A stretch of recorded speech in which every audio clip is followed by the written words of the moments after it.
ఇది చాలా crucial time మనకి.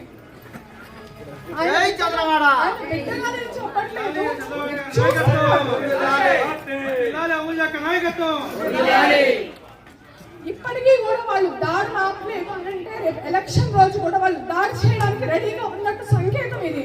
మనందరం కలిసికట్టుగా పోరాడాలి. ఈ టైంలో కూడా ఇప్పుడు కూడా పోరాడకపోతే మళ్ళీ ఆ జగన్మోహన్ రెడ్డి గారికి అలాగే కోమిరెడ్డి గారికి ఇంకో ఛాన్స్ ఇచ్చినట్టు. మీరు ఆలోచించాలమ్మా, ఆడబిడ్డలు అయ్యండి. మనము ఒక నిండు ప్రాణానికి ప్రాణం పోసే శక్తి దేవుడు మనకి ఇచ్చాడు. ఎవ్వరూ భయపడద్దు, ఎవరికి భయపడే అవసరం లేదు. మనమేంటి ఆడబిడ్డలము చెంగు కట్టుకొని లంగా పైకెత్తి పిడికిలు బట్టి ఒక్క చాచి మొహం మీద ఒక్కటి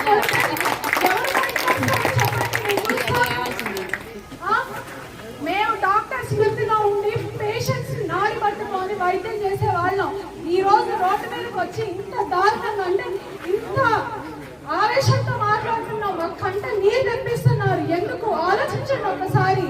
ఏదో ముందుగా ఈ రోజు మేము పార్టీలోకి వస్తున్నాము, మళ్ళీ రేపు సాయంత్రం ఎవరో కూడా వస్తాడు, వారిలో ఎవరో ఒక మహిళ వస్తుంది, లేకపోతే వైసీపీకి చెందిన లీడర్స్ వస్తారు. మీ కాలం పట్టుకుంటారు, మీ ఇంట్లో కూర్చుంటారు, బెదిరిస్తారు, దోపిడీ చేస్తారు, కొడతామంటారు, డబ్బులు చల్లుతారు. వాళ్ళకేమో 1000 కోట్లు సంపాదించాడు ఆయన.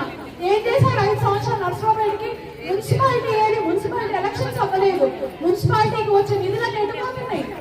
1000 కోట్లు ఎవరి జోబుల్లోకి వెళ్తున్నాయి? ఎవరిప్పుడైనా ఆలోచించారా మీరు? ఆలోచించాలమ్మా. ఇవన్నీ పథకాలు